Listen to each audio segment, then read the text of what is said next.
नमस्कार दोस्तों, स्वागत है आप सभी को आप लोगों का अपना channel easy learn with GK पे। आज है 3 अप्रैल 2023। आज का जितना भी मोस्ट इम्पोर्टेंट करंट अफेयर है वो उसको हम इन डेप्थ एनालिसिस करेंगे। उसके साथ उसका जितना भी स्टैटिक इफेक्ट बन सकता है उसी का सारा चीज़ हम लोग क्या डिस्कस करेंगे। तो बिना देरी के आइए स्टार्ट करेंगे। WHO certified Azerbaijan and Tajikistan as malaria free country. जो क्यों मिलता है ना, anopheles mosquito has been disrupted nationwide for at least the past 3 consecutive years then the certified is given by WHO। देखियो इसमें क्या है, अब WHO दो कंट्री को क्या क्या है, अजरबैजान और ताजिकिस्तान को, उनको मलेरिया फ्री कंट्री ना घोषित कर दिया। और कब करता है मलेरिया फ्री कंट्री घोषित ना, जब पिछले 3 साल तक अगर फीमेल एनोफिलिस मॉस्किटो का प्रादुर्भाव मतलब अगर नहीं होगा पिछले 3 साल में, तब उसी कंट्री को WHO malaria free country declare कर देता है। ठीक है, WHO वर्ल्ड हेल्थ ऑर्गेनाइजेशन जिसका हेडक्वार्टर है जेनेवा, और उसका डीजी कौन है, डायरेक्टर जनरल कौन है, टेड्रोस अधानम। ठीक है, अब उसके बारे में और क्या क्या है, जितना भी फैक्ट है इन डेप्थ हम लोग को जानना पड़ेगा। ठीक है, तब देखेंगे। ताकि इन डेप्थ क्यों जा रहे हैं, ताकि जितना भी हम लोग का बैंकिंग हो, बैंकिंग के लिए खासकर इन डेप्थ पूछता है, बाकी एसएससी के लिए ओवरऑल पूछता है।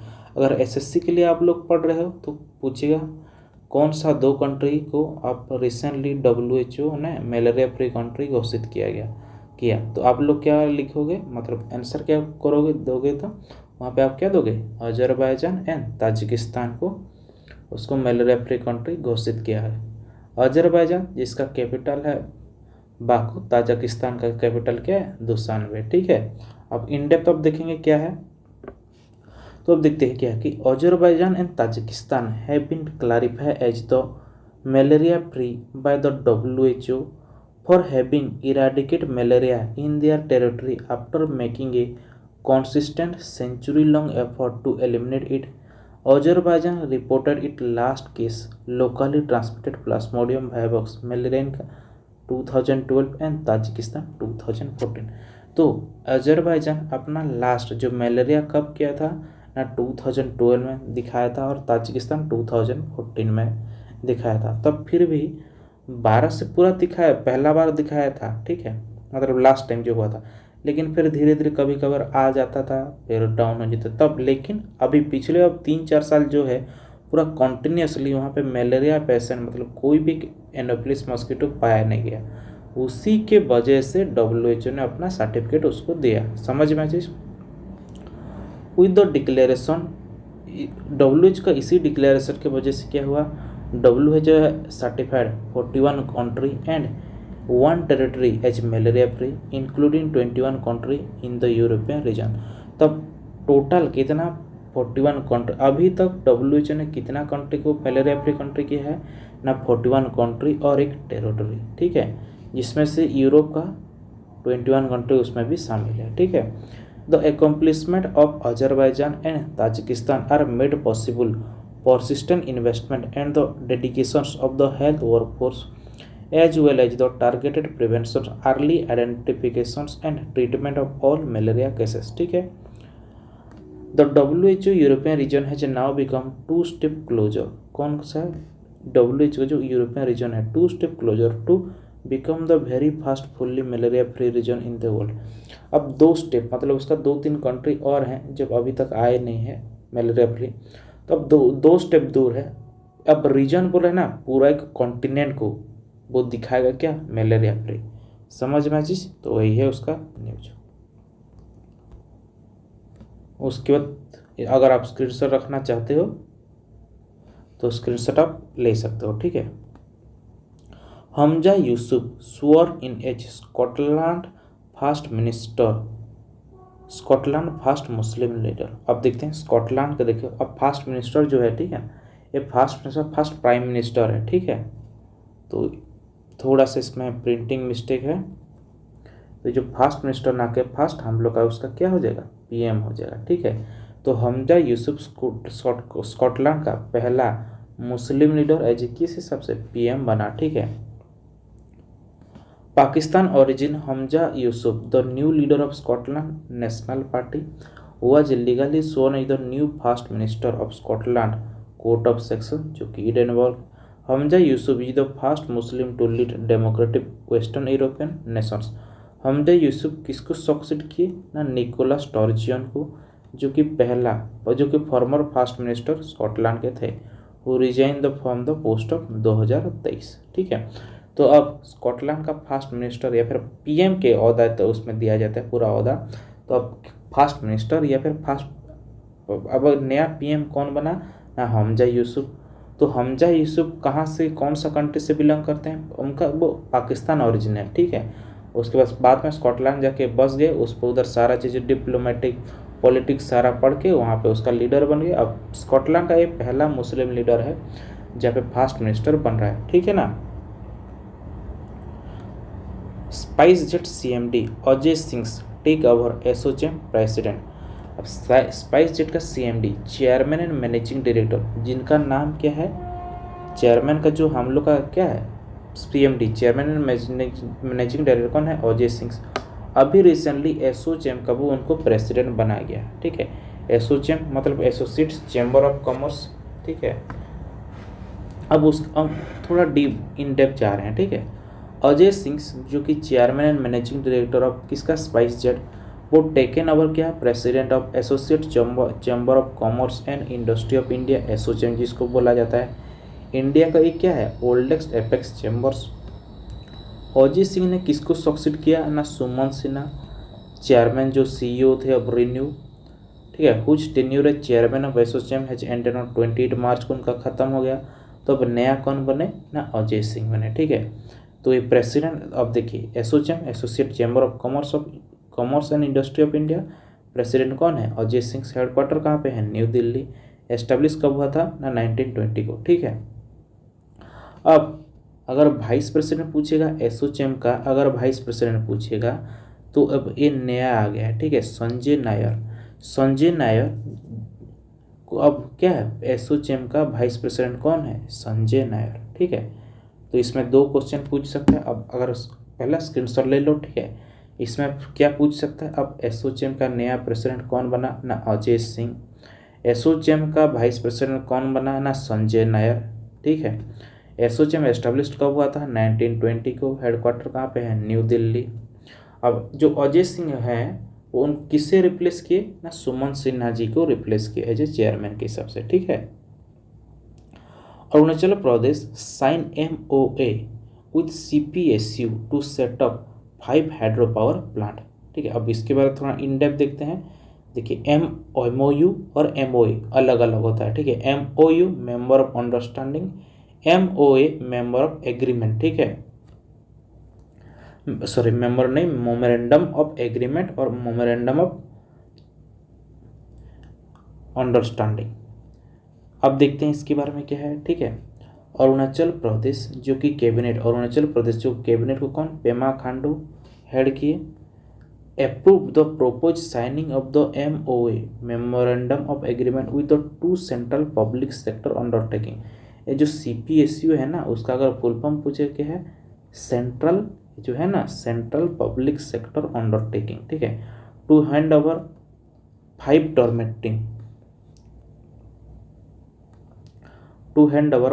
Terminated hydro power project with generation capacity 223 megawatt. तो जो टर्मिनेट हो गया है उनका जो हाइड्रो पावर टर्मिनेट मतलब जो बंद हो गया उसका फिर से न्यू स्टार्ट करेंगे. टोटल कितना खर्चा लगेगा ना, 2823 मेगावाट. उसमें क्या इलेक्ट्रिसिटी जनरेट होगा. तो ये कहाँ पे होगा ना, अरुणाचल प्रदेश में. ठीक है, the 2 CPU are north eastern electric power corporation limited. पहला 2 CPU क्या है, एक पहला वाला north eastern electric power corporation and Satluj Jal Vidyut Nigam limited. तो जो 2 CPU को दिया जाएगा, CPU जो CPSU को मतलब सेंट्रल पब्लिक सेक्टर अंडरटेकिंग को जो दिया जाएगा, तो पहला वाला है क्या है, नेपको. दूसरा वाला है SJVN.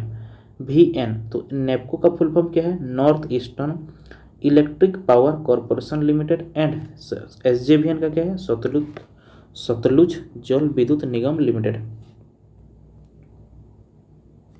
The hydro power project Naying 1000 megawatt and Hirong 500 megawatt would be handed to NEEPCO.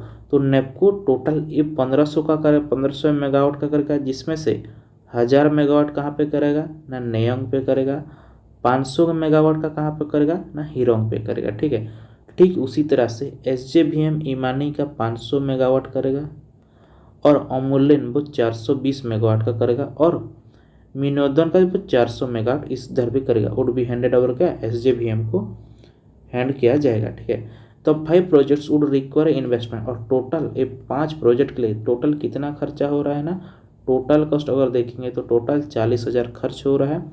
कितने साल के लिए अब कंप्लीट हो जाएगा, नेक्स्ट 5 to 7 ईयर्स, मतलब मोटा मोटा तौर तक देखा जाए 2000 कितना आ जाएगा 28-30 तक आ जाएगा। ठीक है, वहाँ पे वो पूरा सारा कंप्लीट कर देंगे। अगर और देखते हैं कि अरुणाचल प्रदेश का CM कौन है, पेमा खांडू, गवर्नर कौन है ना त्रिविक्रम परनिक। वाइल्ड लाइफ सेंचुरी वहाँ पे क्या क्या मिलता है, तिबांग वाइल्ड लाइफ सेंचुरी, पक्के wild life sanctuary, tiger reserve क्या क्या है, Namdapha tiger reserve, Pakhui tiger reserve. ठीक है, इतना टाइगर रिजर्व। तो समझ में चीज़ क्वेश्चन क्या है, पहला चीज़ पूछेगा कि अरुणाचल प्रदेश में अपना जो 5 हाइड्रोजन पावर प्लांट बनाएगा वो कितना CPU से मिलकर करेगा ना, 2 CPU से। तो पहला नेपको, दूसरा SJVN। ठीक है, टोटल लागत कितना का होगा ना 40,000 करोड़ का लागत होगा। कितने साल, नेक्स्ट 5 to 7 ईयर में ये कंप्लीट हो जाएगा। ठीक है, PM Narendra Modi inaugurate 13.7 kilometre Whitefield KR Puram metro line in Bengaluru. तो अब रिसेंटली बेंगलुरु में क्या PM मोदी एक मेट्रो लाइन का उसको इनागुरेट किए। Narendra Modi PM of India inaugurate कितना 13.7 kilometre commercial operation of the Bengaluru metro rail corporation, BMRCL Bengaluru metro rail corporation from Whitefield जो कि Kodugodi to Krishnarajapuram metro stretch in Bengaluru Karnataka. तो देखिए कहाँ से कहाँ तक होगा ना, व्हाइट फील्ड जो बोलते हैं उसका नाम है कोडुगोडी से कृष्णाराजपुरम व्हाइट फील्ड, या फिर कोडुगोडी से कृष्णाराजपुरम स्ट्रेच बनाया जो बेंगलुरु, मतलब इन दोनों को भी चला आप मेट्रो। तो इसका टोटल लेंथ कितना था 13.7 kilometre. This is the second largest metro network in India after Delhi metro. तो अगर पूछेगा अगर लार्जेस्ट मेट्रो लाइन कौन सा सिटी में है, दिल्ली। सेकेंड लार्जेस्ट कहाँ पे है, या हम लोग का सेकेंड लार्जेस्ट कहाँ पे है, बेंगलुरु में बन गया। और पूछेगा अगर अंडर टनल मतलब अंडर वाटर मेट्रो लाइन कहाँ पे है, तो कोलकाता में है। ठीक है, अब 3 चीज़ है, पहला लार्जेस्ट मेट्रो लाइन दिल्ली में है, सेकेंड लार्जेस्ट कोलकाता। अगर पूछेगा आपको कहाँ पे करना अंडर वाटर मेट्रो लाइन कहाँ पे है, तो आप आंसर करना क्या, कोलकाता मेट्रो लाइन। ठीक है, अब देखते हैं क्या, the 13.7 segments will reduce journey time 40% reduce कर देगा एंड बेनिफिट 5 से 6 लाख पीपुल जो कि IT park, export promotion, industrial area, mall, hospital में काम करते हैं, उनके लिए क्या वरदान साबित होगा। ठीक है, तो इसीलिए PM मोदी 13.7 किलोमीटर का जो कहाँ से जाएगा, व्हाइट फील्ड जो कि कोडोगुड़ी, और दूसरा कहाँ है कृष्णाराजपुरम। ठीक है, द मैक्सिमम फेयर, और फेयर कितना रहेगा वो देखेंगे। ठीक है, the maximum fare between white field और केआरपुरम इज प्राइस एट 35। तो मतलब मैक्सिमम कितना तक जा सकता है, 35 रुपया तक जा सकता है। And the travel time between both the destination 22 minutes, मतलब दोनों का बीच कितना, आधा घंटा, मतलब वही 22 मिनट में पूरा खत्म हो जाएगा। मैक्सिमम फेयर कितना जाएगा 35 rupees. Bengaluru metro network will have 69.6 kilometre and 63 station with the commission of the stretch. अब इससे स्ट्रेच आने से बजाय टोटल बेंगलुरु में टोटल कितना 69.6 किलोमीटर का पूरा मेट्रो लाइन बन गया और उसके साथ टोटल 63 स्टेशन बन गया। ठीक है, समझ में चीज़ क्या है, स्क्रीनशॉट लेना है तो ले लो। ठीक है, मोती ministry of electronics and technology approved setting of electronic manufacturing cluster at Dharwad in Karnataka. इसमें देखते हैं मोएती का हम लोग का कौन है, कैबिनेट मिनिस्ट्री किसके पास है ना, अश्विनी वैष्णव जी के पास है, ठीक है। The project which is being set up under modified electronic manufacturing cluster scheme is expected to catalyze more than 1,500 crore worth investment very soon, with the potential to employ 2,500 people. 9 businesses, including startups, have already committed to investing 340 crores. EMC Electronic Manufacturing Cluster 2.0 scheme was introduced on 1st April 2020 with an object to create world-class infrastructure along with common testing facility. Under the schemes, 3 EMC over an area of 1,337 acres with a project cost of 1,903 crores, including central financial assistance of 889 crore, मतलब 899 crore has approved which has been projected investment of कितना 20,910 करोड़। तो मतलब इसमें बोला है कि मोएती मतलब ministry of electronics and technology अपना EMC इलेक्ट्रॉनिक मैन्युफैक्चरिंग क्लस्टर नया वाला कहाँ पे, जो धारवाड़ जगह जो कि कर्नाटका में है, वहाँ पे अपना EMC क्या सेटअप करेंगे। उसमें से लोगों के क्या वेतन सारा चीज़ मिलेगा, सबको बेनिफिट भी मिलेगा। टोटल खर्चा कितना हुआ ना 1,903 करोड़, ठीक है, ये सारा चीज़ है। Arton capital passport index 2023 release. Arton capital जो कि पासपोर्ट इंडेक्स को जारी करता है, जैसे कि हम लोग क्या हम लोग और सुने होंगे क्या ना, जो हम लोग का होता है आर्टन कैपिटल के साथ और वो नहीं होता है जो जापान उसके हेड है, याद नहीं हो रहा है, हेनले पासपोर्ट इंडेक्स, ठीक है, हेनले, हाँ ठीक है, हेनले पासपोर्ट इंडेक्स वो किसकी चले, पासपोर्ट के लिए, ठीक उसी हिसाब से आर्टन कैपिटल जो कि पासपोर्ट इंडेक्स को जारी किया है। According to Arton capital latest update of passport index 2023 as of March 2023, India's mobility scores has reduced by 3 places to 70 from 73 in 2022.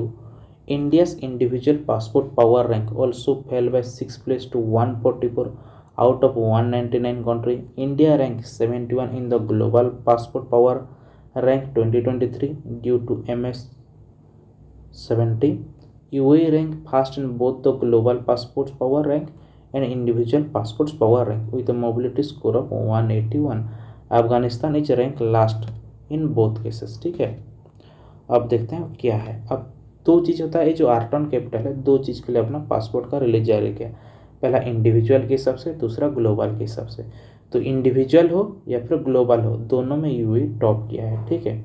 Second का कौन है, इंडिविजुअल के हिसाब से स्वीडन, थर्ड है जर्मनी, और इंडिया का रैंक कितना 144, और ग्लोबल के हिसाब से देखेंगे यूएई पहला है, से दूसरा क्या है 5 स्वीडन है, जर्मनी है, फिनलैंड है, Luxembourg, France, Spain, Italy, Netherland, Austria, Switzerland, south Korea, इतना कंट्री सेकेंड में है ग्लोबल पासपोर्ट पावर रैंक में। और उसमें इंडिया का रैंक कितना है ना 71, उसके साथ जिम्बाब्वे भी है, ताजिकिस्तान भी है। समझ में चीज़, तो इंडिविजुअल में अगर होगा आर्टन के हिसाब से तो इंडिया 144, और ग्लोबल के हिसाब से होगा तो 71। 144 को हाफ करेंगे 72 -1 कर देना, उसका आ जाएगा, ठीक है। और कौन, उसके जिम्बाब्वे, ताजिकिस्तान, ये भी आया, ठीक है। तो आर्टन ने अपना ये हुआ क्या कैपिटल पासपोर्ट इंडेक्स जारी कर दिया, ठीक है। और क्या क्या है ना, इंडिया का जो पासपोर्ट इंडेक्स की वैल्यू है, पासपोर्ट का पावर रैंक 71, जिसमें से इंडिया का मोबिलिटी स्कोर रहा कितना 70, वीज़ा फ्री 21 कंट्री के लिए है, वीज़ा ऑन अराइवल 47 कंट्री है, वीज़ा रिक्वायर्ड 128, वर्ल्ड रीच 35%। तो इससे क्या होता है, और इससे मिला अगर इसी कैपिटल के सबसे अच्छा होता है तो बेनिफिट, मतलब जो पासपोर्ट होल्डर को बेनिफिट हो गया, मतलब अगर इंडिया के हिसाब से देखें तो वीज़ा फ्री 21 कंट्री में वीज़ा फ्री है, वीज़ा ऑन अराइवल 47 कंट्री में वीज़ा ऑन अराइवल मिल जाएगा, लेकिन कहाँ पे वीज़ा लगेगा, रिकॉर्ड कहाँ पे 128 कंट्री में इंडिया का पासपोर्ट है, फिर भी क्या वीज़ा लगेगा, ठीक है। World bank financings to improve the livelihood of Odisha and Karnataka. World bank जिसका हेडक्वार्टर कहाँ पे है ना, हम लोग का वाशिंगटन डीसी में है। अब रिसेंटली उसका हेड मतलब उसका क्या बोला डीजी, उसका डायरेक्टर जनरल या फिर हम लोग का जो प्रेसिडेंट बोलेंगे वो चेंज हुए हैं। उनका नाम क्या है, अजय बांगा। वो डेविड मालपास को रिप्लेस किए। ठीक है। To boost Odisha early forecasting system for better disaster response and to expand social protections coverage of for poor and vulnerable household by digital platform के माध्यम से पुअर और वल्नरेबल और डिजास्टर रेस्पॉन्स के लिए इम्प्रूव करने के लिए वर्ल्ड बैंक ने उड़ीसा को फाइनेंसिंग किया है। कितना किया है ना, टोटल $100 मिलियन किया है कितना मैच्योरिटी 12.5 ईयर्स के लिए मैच्योरिटी दिया है, और जिसमें से ग्रेस पीरियड 3 साल के लिए होगा। ठीक है, समझ में चीज़ क्या है, मतलब वर्ल्ड बैंक उड़ीसा को कितना दे रहा है, $100 मिलियन दे रहा है, जिसमें से वो मैच्योरिटी पीरियड कितना 12.5 साल, ग्रेस पीरियड 3 साल के लिए है। ठीक है, क्यों दे रहा है ना, अपना जो डिजास्टर रेस्पॉन्स को इम्प्रूव करने के लिए, और किस हिसाब से ना, डिजिटल प्लेटफॉर्म के तहत world bank approved 363 million to Karnataka to improve water supply 2 million rural house hold.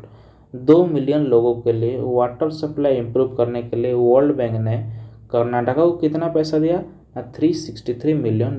ठीक है, the world bank board of executive director has approved $363 million loan from the IBRD to southern Indian state of Karnataka 363। ठीक है, to install pipe water connection with 2 million rural households in the state and supply them with the clean drinking water। the IBRD loan of USD ये जो 363 million दिया, जिसका maturity period कितना है 13.5 years, 2 साल grace period. अगर उड़ीसा को दिया है $100 मिलियन, उड़ीसा को $100 मिलियन दिया है, जिसमें से 12.5 साल कितना उसका ग्रेस पीरियड है, और 12.5 साल मैच्योरिटी पीरियड, 3 साल ग्रेस पीरियड। IBRD जो हम लोग कर्नाटका को दिया है वो उसको क्या 363 मिलियन दिया है, maturity period 13.5 years, grace period कितना 2 साल के लिए दिया है। ठीक है, स्क्रीनशॉट लेना है तो ले लो। DFS मतलब department of finance give 8,800 rupees crore capital to SBI without the bank asking for it financial year 2023 CAG report. मतलब कंट्रोलर ऑडिटर जनरल के रिपोर्ट के हिसाब से SBI ने फाइनेंशियल ईयर 2018 में बिना कुछ मांगे, मतलब वो कुछ उसको रिक्वायर नहीं था, लेकिन फिर भी उसको फंडिंग दिया गया। क्यों दिया गया, ये सारा चीज़ छानबीन करने के बाद क्या कैग ने अपना रिपोर्ट जारी किया। ठीक है, as per the report of controller and auditor general, कौन है ना, हम लोग का GC मुर्मू है। ठीक है, of India for the year ended March 2021, union government economic and service ministry civil number 1 of 2023 compliances audit observations presented in parliament। The Department of Financial Service Ministry of Finance had given rupees 8,800 crore to the State Bank of India as part of a recapitalization exercise credit growth. मतलब क्यों दिया था ना, recapitalisation के लिए जो credit growth, उसी के लिए DFS ने SBI को कितना 8,800 करोड़ दिया था। GTRA reports India merchandise import to exceeds $710 billion in financial year 2023।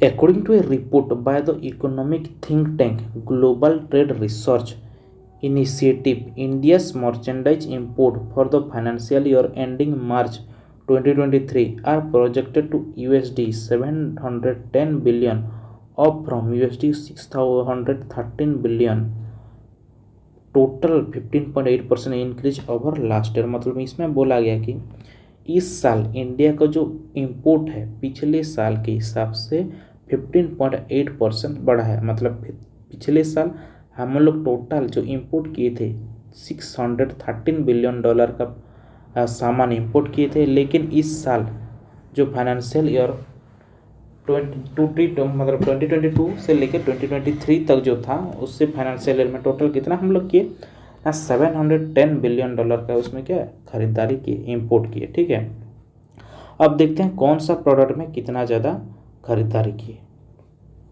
6 product category such as crude oil, coal, diamond, chemical, electronics and machinery accounted for 82% of India total financial year 2023 merchandise import, which is primarily responsible for the increasing inbound shipment of merchandise। तो अगर देखें तो total अगर 100% होगा उसमें से 82% किन किन सेक्टर में हम लोग इन्वेस्ट किए, मतलब ज़्यादा इंपोर्ट किए ना। पहला क्रूड ऑयल के मामले में, कोल के मामले में, डायमंड के मामले में, केमिकल के मामले में और इलेक्ट्रॉनिक्स एंड मशीनरी के मामले में उसमें किए। अब देखते हैं क्या सबसे ज़्यादा जो पेट्रोलियम हम लोग मंगाते हैं क्रूड ऑयल, उसमें से $210 बिलियन का इंपोर्ट हुआ। कोल और जो कोक $51 बिलियन का, diamond and precious metal $77 billion का, केमिकल एंड प्लास्टिक्स $92.2 बिलियन का, इलेक्ट्रॉनिक्स $69 बिलियन का, मशीनरी $76 बिलियन का। इतना हम लोग टोटल क्या इंपोर्ट किए। तो टोटल अगर होगा तो 710, पिछले साल 613 बिलियन था, तो टोटल परसेंटेज के हिसाब से कितना बढ़ा 15.8% उसका इंपोर्ट में बढ़ा। तो ये रिपोर्ट कौन दिया ना, GTRA ने अपना रिपोर्ट इंडिया मर्चेंडाइज इंपोर्ट पर रिपोर्ट दिया। ठीक है, अगर GTRA अगर पूछेगा, GTRA पूछेगा तो ग्लोबल ट्रेड रिसर्च इनिशिएटिव। ठीक है, NTPC and Ceylon Electricity Board jointly agreed to build solar power plant in Sri Lanka. NTPC national thermal power corporation जो कि इंडिया का है और सीलोन जो कि श्रीलंका का है। अब वो दोनों मिलके वो श्रीलंका पे क्या सोलर पावर प्लांट बैठाएंगे। तो क्या NTPC limited national thermal power corporation limited of India and are the Ceylon Electricity Board Sri Lanka jointly enter into a agreement to build 135 megawatt solar power plant in Sri Lanka Eastern Port District of Trincomalee। ये जो ट्राइंकोमली यहाँ पे क्या eastern port में वहाँ पे ये जो सोलर पावर प्लांट बैठाया जाएगा 2 स्टेज में होगा, जो कि प्रमोट किस चीज़ के लिए ना, रिन्यूएबल एनर्जी के लिए। ठीक है, The Cabinet of Sri Lanka has approved the project of the country aims to generate कितना 70% इलेक्ट्रिसिटी किससे, रिन्यूएबल एनर्जी से वो डेवलप की। उसका फोरकास्ट कब तक किया ना 2030 तक। मतलब श्रीलंका गवर्नमेंट चाह रहा है कि 2030 तक टोटल श्रीलंका का भी जितना भी इलेक्ट्रिसिटी है वो रिन्यूएबल एनर्जी से आए। ठीक है, उसी के चलते NTPC और सीलोन वहाँ का जो सोलर पावर प्लांट श्रीलंका में बैठाएंगे। कहाँ कौन सा जगह में, ट्राइंकोमेली में होगा। टोटल कितना मेगावाट 135 मेगावाट का होगा। ठीक है, under the agreement India will provide continuous transmission of infrastructures in place where agreed mutual in Sri Lanka including the northern and eastern provinces in cooperation with private and state entrepreneur and India and Sri Lanka. 2 stage implementation. पहला stage में क्या होगा, the project is expected to implement a solar power project 50 megawatt पहला stage में होगा। A total estimated investment $42.5 million and to construct 220 kilowatt transmission lines with 40 kilometre length from the Sompur to Kapaldhara spending 23.6 million. It is expected to complete this stage 2024-25 तक ये क्या हो जाएगा, complete हो जाएगा बोल के वो सूचित किए हैं। ठीक है, समझ में चीज़ क्या है, NTPC और सीलोन ने श्रीलंका में अपना क्या सोलर पावर प्लांट बैठाएंगे। Mumbai rank in the world tree city 2022 list for the second consecutive years. अब अपना जो द आर्बर डे फाउंडेशन जो कि and the food and agriculture organisations FAO जिसे बोलते हैं। ठीक है, FAO यूनियन पहला कौन है, Arbor Day Foundation FAO of the UN recognize Mumbai जो कि Maharashtra in the 2022 tree city of the world for its contributions and commitment towards growing and maintaining the urban forest. Mumbai is been recognized as the international programme tree city of the world for the second consecutive year 2021 it is share the honour with Hyderabad. तो ठीक है, जो world tree city में 2021 के हम अगर देखें तो हैदराबाद और मुंबई दोनों एक ही पायदान पे थे, फर्स्ट नंबर पे। लेकिन जब 2022 का वर्ल्ड ट्री सिटी रैंकिंग जारी हुआ, वहाँ पे पहला कौन है ना, मुंबई। और क्यों मिला, किस किस क्राइटेरिया में डेवलप किया, उसी की वजह से मिला, वो देखेंगे। लिए पहला ना, determining responsibility for tree care, tree को केयर करने के लिए रेस्पॉन्सिबिलिटी लिया, उसी के लिया। Setting rule to govern urban forest and tree managements, maintaining an up to date inventory और असेसमेंट्स और लोकल ट्री एसेट्स। फोर्थ क्या है, allocating resource for a tree management plan. And fifth क्या है, एंड ऑर्गेनाइजिंग एन एनुअल